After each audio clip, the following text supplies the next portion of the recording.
Jayashree Liberty Hospitals, on the occasion of 11th anniversary, free OP consultation and 20% discount in OP. Contact. నమస్తే, నేను విజయ్.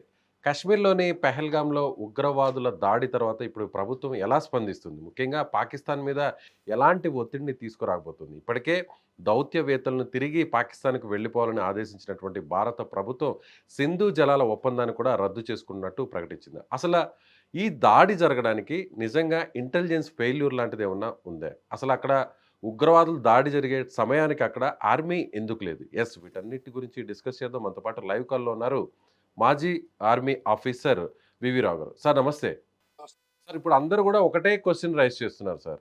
దాదాపు 1000 మంది టూరిస్టులు అక్కడ ఉంటే ఆర్మీకి సంబంధించినటువంటి ఒక సింగిల్ సోల్జర్ కూడా అక్కడ ఎందుకు లేరు అనేటువంటి ఒకే క్వశ్చన్ ఎక్కడ చూసినా కూడా సోషల్ మీడియాలో అదే రైజ్ అవుతుంది. ఏమంటారు?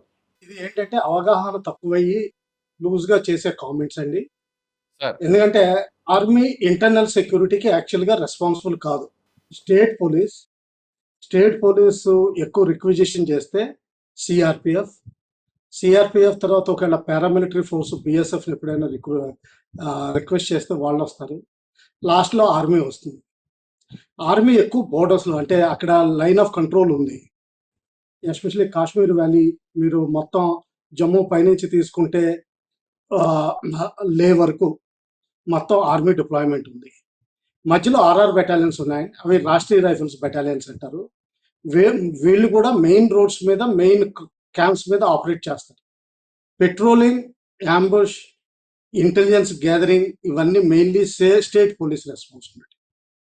సెకండ్ థింగ్ ఏమంటారా, లోకల్ పోలీస్కి, లోకల్ ఎమ్మెల్యేకి తెలియకుండా ఏది జరగదు. లోకల్ ఎమ్మెల్యే మినిమం 40% ఓట్స్ రాకపోతే ఆయన ఎన్నిక కాడు. 40% మనుషులు, ఉమెన్ అండ్ మెన్ ఆయన సైడ్ ఉన్నారు అంటే ఆయనకి ఎంతో కొంత కబురు వచ్చింది. అలాగే పోలీసులు ఎప్పుడు మీకు ఆల్ ఓవర్ ఇండియా పోలీసులు సేమ్. జమ్మూ కాశ్మీర్లో ఎంత ఉగ్రవాదం ఉన్నా కూడా వాళ్ళ మామూళ్ళే, స్ట్రీట్ కార్నర్లో సంపాదన. అందులో మీరు ఒక సంచలనమైనటువంటి విషయాన్ని చెప్పారు. ప్రతి విషయం కూడా లోకల్ పోలీస్కి తెలిసే జరుగుతుంది, అలాగే లోకల్ ఎమ్మెల్యేకి కొంతవరకు ఇన్ఫర్మేషన్ ఉంటుంది అని అంటున్నారు. నిజంగా అలాంటి పరిస్థితి ఉందంటారా ఈ అటాక్ వెనుక? లోకల్ సపోర్ట్ లేకుండా ఇంత ఆపరేషన్ చేయడం, అది కామ్గా 20-25 మినిట్స్ టైం తీసుకుని చేయడం ఆల్మోస్ట్ ఇంపాసిబుల్. ఓకే. తర్వాత నిజంగా ఇక్కడ టార్గెట్ చేసినటువంటి ఈ ప్లేస్ చూస్తే, నేను సరిగ్గా 25 రోజుల కిందట ఇదే పెహల్గామ్కి ఫ్యామిలీతో వెళ్ళాను సార్. అయితే కింద నుంచి పెహల్గాం నుంచి ఇప్పుడు ఏదైతే ఆ వ్యాలీ ఉందో, వ్యాలీకి, బైసరన్ వ్యాలీకి దాదాపు 6 కిలోమీటర్ల దూరం ఉంటుంది. అక్కడికి వెళ్ళాలంటే ట్రెక్కింగ్ ద్వారానే వెళ్ళాలి, కేవలం హార్సెస్ మీదే వెళ్ళాలి. సో కనీసం 1 గంట ప్రయాణం ఉంటుంది. గుర్రాల మీద వెళ్ళాలన్నా కూడా కనీసం 40 నుంచి ఒక 40 మినిట్స్ టు 1 అవర్ ఉంటుంది. అయితే ఉగ్రవాదులు ఒకవేళ ఈ విషయం తెలిసినా కూడా, అటాక్ జరుగుతుందనేటువంటి విషయం తెలిసినా కూడా ఆర్మీ కానీ పోలీస్ కానీ అక్కడికి రావాలంటే కొంత టైం పడుతుంది. కాబట్టి కావాలని ఈ విషయాలన్నీ తెలుసుకొని రెక్కి నిర్వహించే దీన్ని టార్గెట్ చేశారనుకోవచ్చు ఈ ప్లేస్ని, అక్కడున్న టూరిస్టులని. అదే మేము చెప్పదలుచుకునేది. లోకల్స్ ఈ ఇంటెలిజెన్స్ ఇస్తారు, ఈ ఏరియాలో చేస్తే మీకు సేఫ్, ఈ ఏరియాలో కష్టం అవుతుంది, ఈ ఏరియాలో ఆర్మీ రియాక్షన్ ఉంటుంది. ఎందుకంటే ఒకవేళ ఏదైనా ఫైరింగ్ సౌండ్ వినంగానే లోకల్ ఆర్ఆర్ బెటాలియన్ రియాక్ట్ అవుతుంది, పోలీసులు ఉన్నా లేకపోయినా. కానీ టెక్నికల్లీ చూస్తే ఏంటంటే లోకల్ మేజిస్ట్రేట్ని తీసుకుని వెళ్ళాలి, కానీ అది లేకుండానే మేము రియాక్ట్ అవుతాం. ఎందుకంటే arm forces special powers act ఉంది కాబట్టి. అదే ఆ యాక్ట్ లేకపోతే మాత్రం ఆర్మీ కూడా అసలు ఇన్వాల్వ్ అవ్వడం కష్టం అవుతుంది. ఆ ఏరియాలో పోలీస్ ఐడియా ఉంటే ఏంటంటే, ఇప్పుడు పెహల్గాం నుంచి 6 కిలోమీటర్స్ ఆ ఏరియాలో బోల్డన్ని నడుస్తూ ఉంటాయి, బోల్డన్ని హోటల్స్ ఉన్నాయి, బోల్డన్ని ఈ పోలీస్ మీద తీసుకెళ్లే ఏరియాస్ ఉన్నాయి, తర్వాత రోడ్డు మీద తిరిగే వాళ్ళు ఉన్నారు, ఇటువంటి వాటి బోల్డన్ని పరిస్థితులు ఉన్నాయి. ఇది దాదాపు ఏప్రిల్ 7th 8th రెక్కి జరిగినట్టు కబురు వస్తుంది. ప్లస్ నా అంచనా ప్రకారం ఈ పాకిస్తాన్ ఏ టీం అయితే మార్చి 23rd 24th జమ్మూ ఏరియాలో ఇన్ఫిల్ట్రేట్ అయిందో సక్సెస్ఫుల్లీ, అదే టీము 3 క్యాజువాలిటీస్ తర్వాత ఈ పెహల్గాం చేరుకుంది. అందులో ఒక ఎస్ఎస్జి అంటే స్పెషల్ సర్వీసెస్ గ్రూప్ పాకిస్తాన్ ఒకళ్ళు కానీ ఇద్దరు కానీ కనీసం ఉన్నారు. Maybe havildar level, even naik level కూడా అవ్వచ్చు. And he is receiving direct orders. అంటే ఏంటంటే వీళ్ళందరికీ పాక్ ఆర్మీ ఇన్వాల్వ్మెంట్ ఉందంటారు. ఎస్. ఓకే. ఎందుకంటే స్పెసిఫిక్ ఆర్డర్స్ ప్రకారం ఇటువంటి ఆపరేషన్స్ చేసేవాళ్ళు టెర్రరిస్ట్ గ్రూపులు చేయమని. టెర్రరిస్ట్ గ్రూపులు ఏంటంటే వాళ్ళకి భయం ఎక్కువ ఉంటుంది. ఎస్పెషల్లీ లోకల్స్ అయితే వాళ్ళకి అంత పాకిస్తాన్ వాళ్ళు చేసే అంత దుర్మార్గం మన ఇండియన్ టెర్రరిస్టులు చేయలేరు. కొంచెం స్కేల్ డౌన్ గానే చేస్తారు. వాళ్ళెంత అంటే టైం కాశ్మీర్‌లో తీసుకొని ఉన్నటువంటి లోకల్ టెర్రరిస్టులు మీరు చెప్పేది. యెస్. యెస్. ఓకే. వాళ్ళకంత ధైర్యం ఉండదు.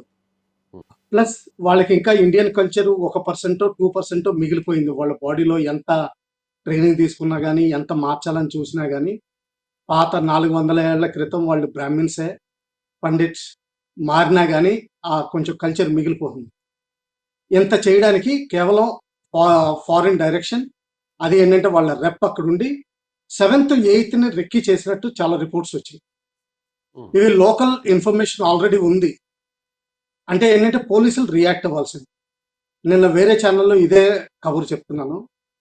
ఇప్పుడు స్టేట్ పోలీస్ ఏమవుతుందంటే ఇట్ ఈస్ డైరెక్టెడ్ బై ఐపీఎస్‌పీ. హ్మ్. వాళ్ళకి గ్రౌండ్ నాలెడ్జ్ లేదు. అంటే గ్రౌండ్‌లో ఆపరేషన్ చేయగలిగేది లేదు. ఆర్మీ ఆఫీసర్స్ లేకపోతే లోకల్ ఆర్ఆర్ బెటాలియన్స్ చేయగలిగే క్షమత వాళ్ళ దగ్గర లేదు. అటువంటిదప్పుడు లోకల్ ఎస్హెచ్ఓస్ ఉంటారు చూసారా? వాళ్ళకి హ్మ్. మెయిన్ ఆబ్జెక్టివ్స్ పెట్టాలి. నీ ఏరియాలో ఏం జరగకూడదని. అలా చెప్పినప్పుడే బాగా కంట్రోల్‌లోకి వస్తుంది. కానీ చెప్పండి. మొత్తం పోలీసింగ్ పవర్ అంతా కూడా ఇప్పుడు లెఫ్టినెంట్ గవర్నర్ దగ్గరే కదా సార్ ఉంది ఇప్పుడు మొత్తం అంతా కూడా. ఆయన కంట్రోల్‌లోనే ఉంటుంది కదా! అవును. అంటే లెఫ్టినెంట్ అవును. గవర్నర్ అంటే ఆల్‌మోస్ట్ కేంద్రం సంబంధించినటువంటి వాళ్ళ ఆధీనంలోనే ఉంటారు కదా! ఎస్పెషల్లీ మీరన్నట్టు కరెక్టే. ఇప్పుడు ఆర్మీ డిప్లాయ్‌మెంట్ అంటున్నారు. మీరు హ్మ్. జర్నలిజంలో ఉన్నారు. వెదర్ ఎలక్ట్రానిక్ మీడియా గాని, ప్రింట్ మీడియా గాని, ఎప్పుడైతే ఆర్మీ చెక్స్ మొదలెట్టిందో ఆల్రెడీ ప్రపంచం అంతా వీళ్ళు ఎప్పుడు ఆహ్, ప్రో కాశ్మీరీ లేకపోతే ఈ ప్రో టెర్రరిస్ట్ ఆర్గనైజేషన్ స్పీకర్స్ ఎప్పుడు మాట్లాడినా గాని 1,000,000 ఆర్మీ ఉంది కాశ్మీర్‌లో అంటారు. 1,000,000 ఆర్మీ మొత్తం ఇండియన్ ఆర్మీయే లేదు ఈరోజు లోపం డెఫిసిట్‌తో. హ్మ్. అందులో సగం మంది సర్వీసెస్‌లో ఉంటారు. వాళ్ళెప్పుడు ఫైటింగ్ వెళ్ళరు. సో, టోటల్ ఫైటింగ్ ఆర్మీయే 5,00,000. అందులో 1,000,000 ఆర్మీ అక్కడ ఉందన్నట్టు లూజ్ టాక్ ఇలాగా అవుతుంది. సో, అందుకని ఆర్మీ డైరెక్ట్‌గా ఇన్వాల్వ్ కాదు. డైలీ ఆపరేషన్స్‌లో. అది ఏంటంటే టూరిజం అన్నది ఓపెన్ ఇదేంటిది బిజినెస్. ఎక్కడ పోనీ ఎవరెళ్తున్నారు, ఎవరు ట్రెక్కింగ్‌కెళ్తున్నారు అది కంట్రోల్ చేయడం కూడా కష్టం. స్టేట్ గవర్నమెంట్ ఏమీ రిస్ట్రిక్ట్ చేయలేదు. ఈ ఫలానా రూట్‌లోనే మీరు వెళ్ళాలి. ఈ ఫలానా రూట్‌లో వెళ్ళకూడదు. ఈ ఏరియా దాటకూడదు. ఈ ఏరియా దాటొచ్చు. ఇక్కడ మీరు సేఫ్ అన్నది ఏమీ సేఫ్ డిక్లేర్ చేయలేదు. ఓపెన్‌గా వదిలిపెట్టారు. Yes there is an intelligence failure. Intelligence failure అన్నది ఎప్పుడూ ఉంటుంది. యాక్చువల్‌గా ఇంటెలిజెన్స్ అన్నది ఏంటంటే ఎప్పుడు అటాకర్‌కి అడ్వాంటేజ్ ఉంటుంది. డిఫెండర్‌కి ఎప్పుడూ అడ్వాంటేజ్ ఉండదు. దీనికి ఒక సింపుల్ సిమిలీ ఇస్తాను. క్యారమ్ బోర్డ్‌లో సెంటర్‌లో కాయిన్స్ ఉంటాయి. చిన్న పిల్లలు ఆడుకునేటప్పుడు గేమ్ మొదలెట్టేటప్పుడు ఏదో తెలివిగా సర్దాలని చూస్తాడు. ఆ సెంటర్‌లో ఉన్న కాయిన్స్‌ని. ఏదో పెద్ద డిఫెండ్ చేస్తున్నట్టు. కానీ స్ట్రైకరు ఎప్పుడు కరెక్ట్‌గా బాగా కొట్టేవాళ్ళకి ఆ రెడ్‌కి తగులుతూనే ఉంటుంది. అదే ఎనాలజీలో మీరు టెర్రరిస్టులు ఎప్పుడైనా స్ట్రైక్ చేయాలనుకుంటే వాళ్ళకి ఎక్కడో దిక్కున లొసుగు దొరుకుతుంది. అక్కడ కాకపోతే కోయంబత్తూర్‌లో దొరుకుతుంది. హ్మ్. మా ప్రిడిక్షన్ ఏంటంటే ఎప్పుడైతే బలూచిస్తాన్ ట్రైన్ హైజాకింగ్ అని సివిలియన్స్ అనే పార్లెన్స్‌లో ఆర్మీ అంబుష్ అయిందో అప్పుడే అనుకున్నాం 14 రోజుల తర్వాత అంటే జనరల్‌గా ఐఎస్ఐకి ఈ టైం పీరియడ్ కావాలి. వాళ్ళ resources, orders, target selection, man power పంపించడం, రెక్కి అండ్ ఫైనల్ ఎగ్జిక్యూషన్‌కి 14 డేస్ జనరల్‌గా కావాల్సింది. 23, 24ని కఠువా ఏరియాలో అయింది ఇన్ఫిల్ట్రేషన్. 3 టెర్రరిస్టులు చనిపోయారు. 5 పోలీసులు కూడా చనిపోవడం జరిగింది అందులో. మిగతా వాళ్ళు ఇన్ఫిల్ట్రేట్ చేయగలిగారు. వాళ్ళు ఎక్కడున్నారన్నది ఎలక్ట్రానిక్ సిగ్నేచర్ తగ్గిపోయింది. దానివల్ల ఇంటెలిజెన్స్ అంత డెవలప్ అవ్వలేదు. అదే హ్యూమన్ ఎక్కువ ఉంటే అది మీకు ఎప్పుడు సక్సెస్‌ఫుల్ అవుతుంది. ఫర్ ఎగ్జాంపుల్ ఇంకొక లోకల్ మీకు ఇస్తాను. మీరు ఏదైనా సరే ఎన్‌క్రోచ్‌మెంట్ గాని, గవర్నమెంట్ ల్యాండ్ మీద గాని ఏదైనా చేస్తే వెంటనే రెవెన్యూ డిపార్ట్‌మెంట్ వాళ్ళు మన్నాడొచ్చేస్తారు. అదే మీరు వేరేది ఏదైనా లైసెన్స్ గాని, ఏదైనా పర్మిషన్ అడిగితే మీకు 2 నెలలతో కానీ, 3 నెలలకు గాని అది రెస్పాన్స్ సరైనది దొరకదు. అలాగే అక్కడ పోలీసులకి కబురు ఉన్నప్పుడు దానికి ఎలా యాక్ట్ చేయాలి? కనీసం ఒకళ్ళనైనా ఇన్ఫార్మర్‌ని పెట్టాలా? లేపోతే కొంత రిస్ట్రిక్షన్స్ పెట్టాలా? అంటే ఏంటంటే ఆ హోటల్స్‌కి ఒక message bulk WhatsApp message. Please feel safe. మామూలుగా కొంచెం జాగ్రత్తగా ఉండండి. ఏమాత్రం వచ్చినా ఫలానా నంబర్‌కి రిపోర్ట్ చేయండి. ఇలాంటి మెసేజ్‌లు ఉండాలి. అంటే ఇక్కడ పోలీసింగ్ సిస్టమ్ ఇది ఫెయిల్యూర్ అంటారా? ఆర్మీకి ప్లే అంటే ఇప్పుడు ఇప్పుడు అందరూ కూడా ఇది ఒకటే అంటారు సార్. ఆ! ఇప్పుడు బయట నుంచి చూస్తే అందరూ కూడా కశ్మీర్ అనేది మొత్తం ఆ ప్లేస్ అంతా కూడా ఇది ఆర్మీ కంట్రోల్‌లో ఉంటుంది. అది సిఆర్‌పిఎఫ్ కావచ్చు, లేదంటే ఆర్మీ కావచ్చు, లేదంటే మీరన్నట్టు బీఎస్ఎఫ్ కావచ్చు, లేదంటే ఆర్ఆర్ఎఫ్ కావచ్చు. ఏదైనా కూడా ఇదంతా కూడా ఆర్మీ కిందకే వస్తుంది కదా! ఇంత జరిగితే, ఇంత మారణ హోమం జరిగితే దాదాపు 25 ఈ నిమిషాల పాటు అవగాహన కూడా మీకు ఫైరింగ్ తీసేయండి. నడుస్తుంటే ఈ అవగాహన అసలు కూడా ఆర్మీ ఏం చేస్తుంది? ఇప్పుడు పోలీసింగ్‌ని ఒక్కటే మనం తప్పు పట్టడం కరెక్ట్ కాదు కదా! నేను అదే క్లారిటీ తోటి చెప్తున్నానండి. ఈ అవగాహన చాలా తప్పు అవగాహన.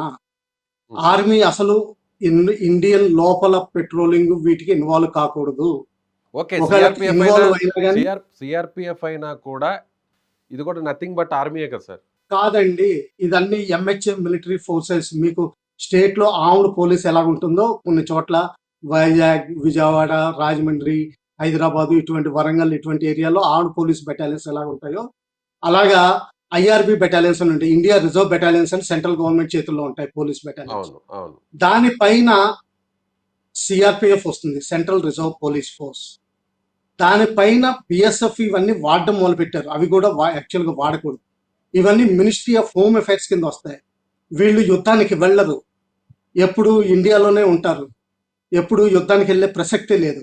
వీళ్ళ దగ్గర ఉన్న వెపన్స్, ఆర్మమెంటు, ఇంటెలిజెన్స్ వాళ్ళకొచ్చే ఫండింగ్ ఇదంతా ఎంటైర్‌లీ డిఫరెంట్. మేము సివిల్ లయజన్ మీటింగ్స్‌కి వెళ్ళం అంత ఈజీగా. వాళ్ళు రోజు వెళ్లి కూర్చుంటారు. ఇదంతా ఎంటైర్‌లీ ఇదొక రాంగ్ ఇంప్రెషన్ అండి. అంటే మొత్తం అంతా ఆర్మీ అన్నట్టుగా. ఆ విధంగానే వాళ్ళు ఏదో కంబాట్ డ్రెస్ ఏసుకొనొచ్చారు. అది అందరూ మీరు కాకుండా అక్కడున్న టూరిస్టులు కూడా ఇది అనుకున్నారు. ఏమని? ఆర్మీ వాళ్ళు తిరుగుతున్నారని. హ్మ్. యాక్చువల్‌గా ఆర్మీ కంబాట్ డ్రెస్ అన్నది 1 ½ ఇయర్, 2 ఇయర్స్ బ్యాక్‌ని స్పెషల్ డిజిటల్ డ్రెస్ ఒక ఇన్వెంట్ అయింది. దానికి పేటెంట్ అయింది. అది ఎవరైనా వేసుకోవడం, ఆర్మీ వాళ్ళు కాకుండా ఎవరైనా వేసుకోవడం అది ఇల్లీగల్. మిగతాయన్నీ ఓకే. సూట్ కేస్ కవర్స్ దగ్గర నుంచి దాని మీద ఏ నిబంధన లేదు ఇండియాలో. ఇది క్లారిటీ తోటి రండి. మామూలుగా అందరికి క్లియర్ చేయండి. Army okay. చేతుల్లో జమ్మూ కాశ్మీర్ లేదు. ఓకే. ఇప్పుడు దానికి ఎవరి కంట్రోల్‌లో డీజీపీ ఉందంటారైతే? ఒకడున్నాడు. Lieutenant governor, there is a chief minister, there is a DGP Nalin Prabhat అని ఆంధ్ర క్యాడర్ నుంచి వెళ్లారు ఆయన. He has got experience in Naxalite operations. నేనెప్పుడో 2002, 2003లో ఆయన్ని కలిసాను. కాన్ఫిడెంట్‌గా ఉన్నారు. కానీ నాకు వెంటనే అనిపించింది ఏంటంటే, ఏదో జర్మనీలో కోర్సులు ఇయన్నీ చేసొచ్చినా గాని, గ్రౌండ్ లెవెల్‌లో ఇంటెలిజెన్స్ గ్యాదరింగ్ వీటిలో ఎక్స్‌పోజర్ లేదు ఆయన. హ్మ్. ఆయన he went as DGP to Kashmir. Thank you sir. Thank you so much for your more information. Thanks. ఇది మాజీ సైనిక అధికారి వివిరావు గారు చెప్తున్నట్టుగా ఖచ్చితంగా ఇది ఇంటెలిజెన్స్ ఫెయిల్యూర్ అయ్యుండొచ్చు. అయితే దీంట్లో ఆర్మీని తప్పు పట్టాల్సినటువంటి అవసరం లేదు. అక్కడ దీనికి సంబంధించినటువంటి భద్రతా వ్యవహారాలన్నీ కూడా అక్కడ స్థానికంగా ఉన్న పోలీసులు, ఇతర అధికారులకు సంబంధించింది. ఇందులో పూర్తిగా ముఖ్యంగా అక్కడ ఉన్నటువంటి లెఫ్టినెంట్ గవర్నర్, అలాగే అక్కడ ఉన్నటువంటి స్థానిక పోలీసు అధికారుల వైఫల్యం. దీన్ని ఆర్మీకి రుద్దే ప్రయత్నం అయితే చేయకూడదనేటువంటి విషయాన్ని ఆయన రిక్వెస్ట్ చేస్తున్నారు. Thank you. Thank you so much.